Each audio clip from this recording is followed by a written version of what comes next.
महाराष्ट्र में जारी भाषा विवाद को लेकर घमासान मचा हुआ है और इसी मुद्दे पर हमारे साथ बातचीत करने के लिए खास मेहमान हैं बीजेपी के पूर्व सांसद किरीट सोमैया जी।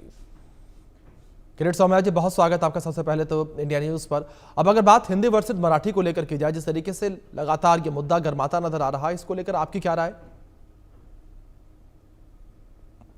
कोई मुद्दा है ही नहीं। महाराष्ट्र के 12.5 करोड़ लोग मराठी, मूल मराठी, राज्य भाषा मराठी है, मराठी में ही राज्य का व्यवहार होता है, इसके लिए मुद्दा तो है ही नहीं। बाकी जो लोग हैं अपने अपनी पद्धति से, उनकी मातृभाषा दूसरी है या इंग्लिश जो कॉलेज और वहां अंग्रेजी है, यहाँ पर तो बड़े बड़े नेता जो भाषण करते हैं उनके बच्चे भी मराठी इंग्लिश कॉन्वेंट में पढ़े हैं, मराठी मीडियम में नहीं पढ़े हैं। लेकिन वो वाद विवाद का मुद्दा है ही नहीं, कोई वाद विवाद नहीं है। मराठी का अपना स्थान है। कोई अन्य भाषी व्यक्ति या कोई व्यक्ति वो मराठी भी है लेकिन उसको अंग्रेजी पढ़ना है, फ्रेंच पढ़ना है, हिंदी पढ़ना है, हम उनको रिस्पेक्ट देते ही है। ठीक है, लेकिन इस बीच एक सवाल ये भी खड़ा होता नजर आ रहा है लगातार कि क्या हिंदी भाषा तीसरी भाषा होनी चाहिए? अरे भैया, तीसरी और दूसरी का संबंध ही नहीं है। राष्ट्रभाषा है, हिंदी का अपना स्थान है। हिंदी राष्ट्रभाषा 47 में ही घोषित हो चुकी है। मराठी महाराष्ट्र की राज्य भाषा है, शासन की भाषा है, प्रशासन की भाषा है, यहाँ की भाषा है। दूसरे राज्यों में कहीं उड़िया होगी, कहीं बंगाली होगी, हिंदी भारत की राष्ट्रभाषा है। अब लेकिन इस बीच किरीट जी, मुद्दा हिंदी भाषा को सिखाने को लेकर भी निकलकर सामने आ रहा है। मेरा क्या पॉइंट है कि भैया हर जगह पर लोग विविध भाषा में पढ़ते हैं और अन्य राज्यों में पढ़ते हैं, विदेश में भी पढ़ते हैं, तो साहित्य का हम सब सम्मान करते हैं।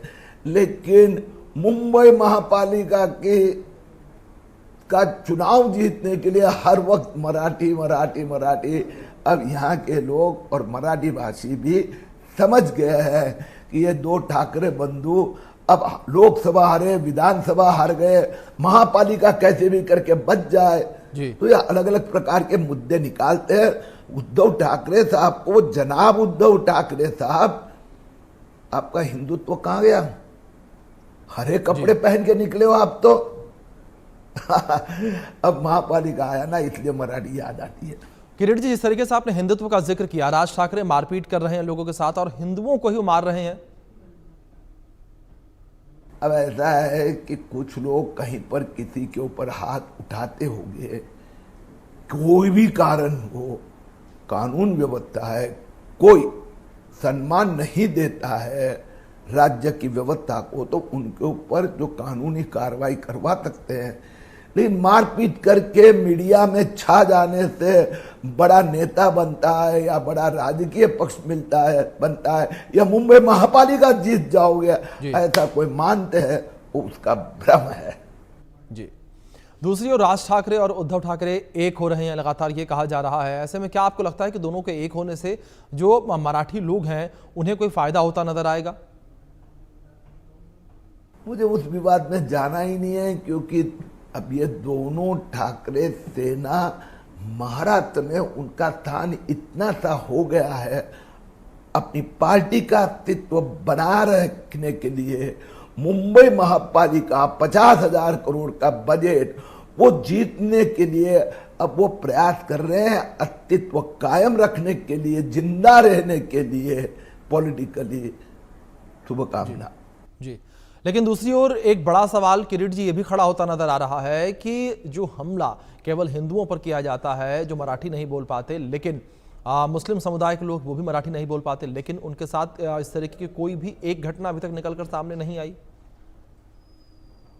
मैंने कहा देखो, ये मुद्दा है ही नहीं भाषा का जी। ये तो ठाकरे ब्रदर्स की पॉलिटिकल अस्तित्व खत्म हो गया, अस्तित्वहीन होते जा रहे हैं। इसके लिए इस प्रकार का कोई प्रकार पैदा करने का प्रयास कर रहे हैं, लेकिन मुंबई कर अब सब जानते हैं। ठीक है, लेकिन दूसरी एक बड़ा सवाल ये भी खड़ा हो रहा है कि जिस तरीके से लगातार मारपीट की जा रही है, मारपीट करने वालों पर सरकार की तरफ से कोई सख्त कार्रवाई नहीं की जा रही है, ये भी आरोप लगातार लगते नजर आ रहे हैं।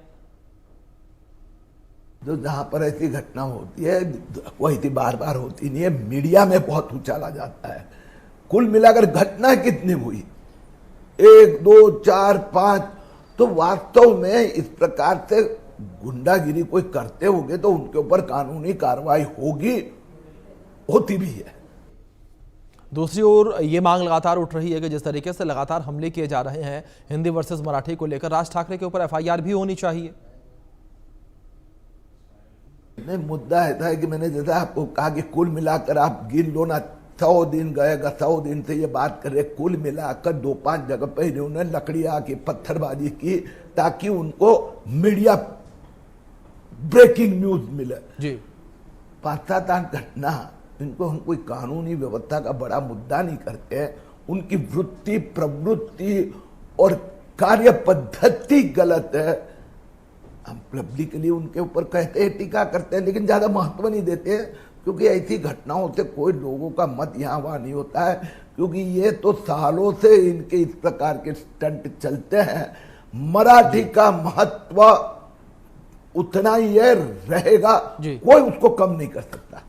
दूसरी ओर ये बातें अभी उठती नजर आ रही हैं मराठी आरक्षण को लेकर कि जो मराठी हैं उन्हें नौकरियों में 80% आरक्षण दिया जाएगा, ये मांग मनसे के द्वारा की जा रही है। वो इनकी कोई बात को महत्व नहीं देते हैं, उनके ऊपर प्रतिक्रिया देने की जरूरत भी नहीं है, क्योंकि इस प्रकार के चुनाव के समय पर घोषणा करके वो पब्लिसिटी पाना चाहते हैं। जी, उद्धव ठाकरे थे ना मुख्यमंत्री 3.25 साल, क्या किया उन्होंने जी। इसलिए हमको पता है महापालिका के चुनाव के लिए स्टंट है, लोग है मुंबई कर अच्छी तरह जानते हैं, इनको पहचानते हैं। धन्यवाद। किरीट जी, अब देखने वाली बात यहाँ पर ये होगी आगे किस तरीके से सरकार जो है वो एक्टिव नजर आती है और जो हिंदी वर्सेस मराठी का ये मुद्दा है इसे सुलझाया कैसे जाता है। बहुत शुक्रिया आपका जुड़ने के लिए, अपना कीमती वक्त इंडिया न्यूज को देने के लिए।